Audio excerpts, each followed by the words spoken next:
నేను మీ G.B.K.R.S.Durgesh. I'm studying 10th class at SSRK MCP High School. I'm a Skillpundit student. ఈరోజు topic ఏంటంటే artificial intelligence, also known as AI.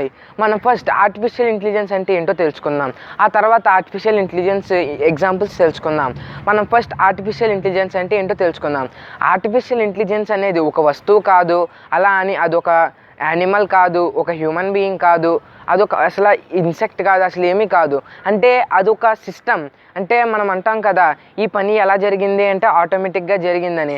ఆ ఆటోమేటిక్కి మన science భాషలో చెప్పే పేరే ఆర్టిఫిషియల్ ఇంటెలిజెన్స్. ఈ ఆర్టిఫిషియల్ ఇంటెలిజెన్స్ అనేది మనకి ఆల్రెడీ ఒక 5 years క్రితమే మనకి ఆల్రెడీ అంటే తయారైంది. కానీ ఇప్పటి వరకు చాలా స్ప్రెడ్ అయింది, కానీ మొత్తం ప్రపంచం అంతా మాత్రం ఇంకా స్ప్రెడ్ అవ్వలేదు. మన సైంటిస్టులు ఏం చెప్తున్నారంటే 10 years తర్వాతకల్లా మొత్తం ప్రపంచం అంతా ఆర్టిఫిషియల్ ఇంటెలిజెన్స్తో నిండిపోతుందని చెప్తున్నారు. చూద్దాం.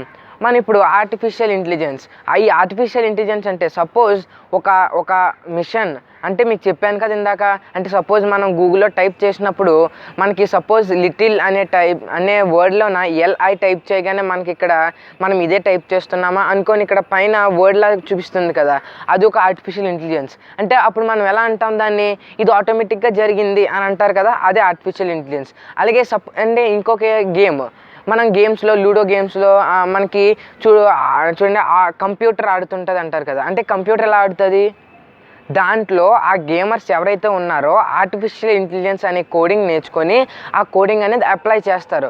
సో దాన్ని ఆర్టిఫిషియల్ ఇంటెలిజెన్స్ అని అంటారు.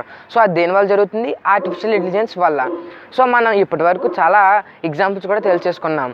మళ్ళీ ఇంకొకసారి చెప్పుకుందాం. ఈ ఆర్టిఫిషియల్ ఇంటెలిజెన్స్ అంటే ఒక కంప్యూటర్ తనంట తాను ఆలోచించి ఒక పనిని తను అమలు చేస్తే దాని పేరే ఆర్టిఫిషియల్ ఇంటెలిజెన్స్. ఇప్పుడు మనం ఎగ్జాంపుల్స్ మాట్లాడుకుందాం. First example Alexa.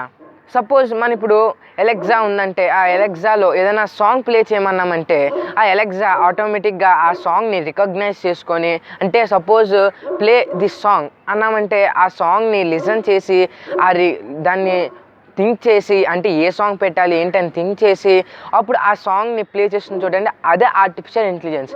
అలాగే ఇంకొక పాయింట్ ఏంటంటే మనకి టెస్లా కార్స్. ఈ టెస్లా కార్స్ కూడా మనకి ఈ టెస్లా వాళ్ళు ఏం చేస్తున్నారంటే వాళ్ళ కార్స్లో, అంటే కొత్తగా వస్తున్న కార్స్లో ఈ ఆర్టిఫిషియల్ ఇంటెలిజెన్స్ని ఇంక్లూడ్ చేశారు, అంటే దాంట్లో పెయిర్ చేశారు. సో ఈ ఆర్టిఫిషియల్ ఇంటెలిజెన్స్ పెయిర్ చేయడం వల్ల ఏమవుతుందంటే దీంట్లో ఇంకొక మనకి ఉన్న అడ్వాంటేజ్ ఆటోమేటిక్ డ్రైవింగ్. అంటే సపోజ్ ఒక పర్సన్ యాక్సిడెంట్ అయి ఉన్నా, లేదంటే తను మూవ్ అయ్యే పరిస్థితులు లేకపోయినా, లేదంటే తను ఒకవేళ బ్లైండ్ పర్సన్ అయితే ఒక కార్లో సింగిల్గా మూవ్ అవ్వాలనుకుంటే, ట్రావెల్ చేయాలనుకుంటే ఈ ఆటోమేటిక్ డ్రైవింగ్ సిస్టమ్ అనేది బాగా యూజ్ అవుతుంది. అంటే ఎలా అంటే సపోజ్ తను కార్లో కూర్చొని తను ఏ ప్లేస్కి తీసుకువెళ్ళాలో ఆ కార్కి చెప్తే ఆ కారే ఆటోమేటిక్గా డ్రైవ్ చేసుకుంటూ తను తీసుకువెళ్ళిపోతుంది.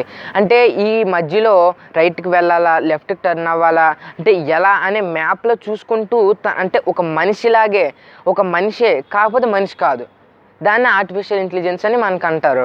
అంటే ఒక పని జరుగుతుంది కానీ అది మనిషి వల్ల కాదు, ఆర్టిఫిషియల్ ఇంటెలిజెన్స్ వల్ల, దాన్ని ఆర్టిఫిషియల్ ఇంటెలిజెన్స్ అని అంటారు.